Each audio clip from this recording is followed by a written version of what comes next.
नमस्कार साथियों, मेरा नाम गिरिजा प्रसाद। आप देखना शुरू कर चुके हैं बदलते भारत। उम्मीद करता हूं कि आप लोग स्वस्थ और खुशहाल होंगे। लेकिन इस वक्त की बड़ी खबर बता रहा हूं। बहुजन समाज पार्टी के सुप्रीमो बहन कुमारी मायावती जी ने कांग्रेस के ऊपर हमला बोल दिया। हमला इस SC ST OBC आरक्षण को लेकर के। अब उन्होंने कहा है कि जिस तरह से उन्होंने राज किए और SC ST OBC का जो आरक्षण नहीं लागू होने दिया, लगभग उनकी 60% जो आरक्षण था वो भी नहीं लागू होने दिया, जबकि यह पूरी तरह से कांग्रेस की सरकार रहते हुए ये चीज़ नहीं हुआ। फिर यह नाटकबाजी कैसा कि संसद में जाकर कहते हैं कि हम OBC का आरक्षण को लागू करना चाहता हूं, वहीं पर विदेश में जाकर के वह कहते हैं कि जब मेरी सरकार बनेगी तो आरक्षण पूरी तरह से ख़त्म कर देंगे। इसी बात को लेकर के मायावती जी ने बार बार अटैक कर रही है और वो कह रही है कि कांग्रेस कभी नहीं चाहती कि SC ST OBC को आरक्षण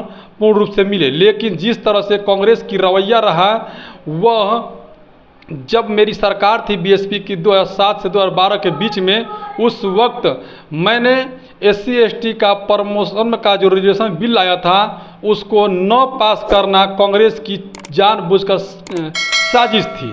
और वह साजिश खुलकर अब निकल के आ रही है सामने से। जब ये विदेश जाते हैं तो कहते हैं कि जब मेरी सरकार बनेगी तो रिजर्वेशन को पूरी तरह से ख़त्म कर देंगे। तो ये दोहरे मापदंड के दोगले चरित्र के कांग्रेस की चाल चरित्र को समझना चाहिए।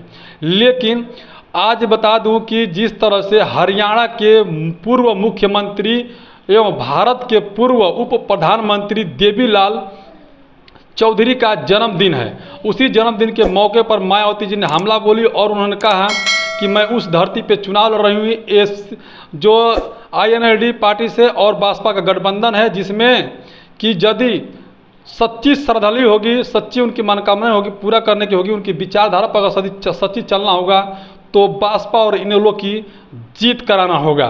तभी जा कर के सच्ची श्रद्धालु होगी देवीलाल चौधरी जी का, जो पूर्व में उप प्रधानमंत्री रह चुके हैं और हरियाणा के मुख्यमंत्री रह चुके हैं, जिसको लेकर के मायावती जी ने ट्विटर X के माध्यम से उन्होंने अपने पोस्ट को जारी किया। लेकिन जिस तरह से कांग्रेस पर हमला बोली, उन्होंने साफ साफ कहा कि कांग्रेस नहीं चाहती है कि SC ST OBC का जो रिजर्वेशन मिले, और ये जब भी दोहरे मापदंड के काम करते हैं, जब भी काम करते हैं तो दोहरे मापदंड के काम करते हैं। कांग्रेस की जब सरकार हुआ करती थी तो कांग्रेस क्यों नहीं SC ST OBC का जातिगत जनगणना कराया या फिर उनको पूरी तरह से आरक्षण लागू किया? नहीं।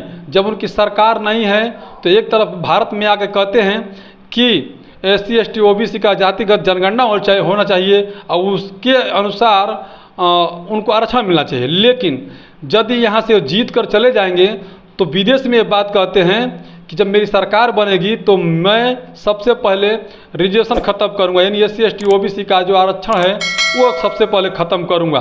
तो ऐसे दोगले चरित्र के कांग्रेसियों से सावधान रहें और इनके सबक सिखाने का काम करें। खास करके अभी हरियाणा में चुनाव है, यहाँ से उनको संकेत देना चाहिए, इनको हरा करके और बहुजन समाज पार्टी तथा इनेलो को गठबंधन में मजबूती से मजबूती जिता करके इनका संकेत देना चाहिए। ये वो लोग हैं जो कभी नहीं चाहते कि SC ST OBC high post पर बैठे या हाई लेवल का काम करे। ये वो लोग हैं कि जो प्रमोशन में रिजर्वेशन का बिल फड़वाने का काम करते हैं चढ़ा बढ़ा करके। तो ये इनसे थोड़ा सावधान रहे, क्योंकि उनकी सरकार थी जब रिजर्वेशन में प्रमोशन का बिल फाड़ा गया, उस वक्त सपा की सरकार थी। जब मैंने लाया तब भाजपा की सरकार थी, सपा के लोगों ने फाड़ा था, कांग्रेस की केंद्र में सरकार थी, जिसकी वजह से बिल को फाड़ा गया। अब इसके चलते मायावती आज भी नाराज़ हैं और बहुजन समाज के लोगों को उन्होंने कहा कि बहुजन समाज के लोग जितने भी SC ST OBC और माइनॉरिटी, कांग्रेस के लोगों से खासकर सावधान रहें। बाकी आप भाजपा को जिताएं, आपका जो भी हक अधिकार होगी उसकी हम लोग लड़ाई लड़ते हैं, उसकी पदचिन्ह पर चल के हम लोग काम करते हैं, जो बाबा साहब ने संविधान के रास्ते से दिए हैं। उस संविधान को हम लोग लागू कर देंगे तो समझ लीजिए कि हमारा सर्वे सर्वा सब कुछ मिल जाएगा, हक और अधिकार पूरी तरह से। ये मायावती जी ने बहुत बड़ा हमला बोला कांग्रेस के ऊपर। कांग्रेस बार बार यह आरोप लगाती रहती है कि BJP की B टीम है। लेकिन मैं बता दूं कि जिस तरह से आकाश आनंद हो या भाजपा के सुप्रीमो बहन कुमारी मायावती जिस तरह से हमलावर हो रही है बीजेपी और कांग्रेस दोनों के ऊपर, तो ये लोग आपस में ए टीम बी टीम करते रहते हैं, बहुजनों की सत्ता ना आए इसके लिए। लेकिन कुछ कमेंट कर जो पढ़ता हूँ मैं, कमेंट में जो कई लोग लिखते हैं कि मान्यवर कांशीराम साहब कहा करते थे कि एक नागनाथ दूसरा सांपनाथ है।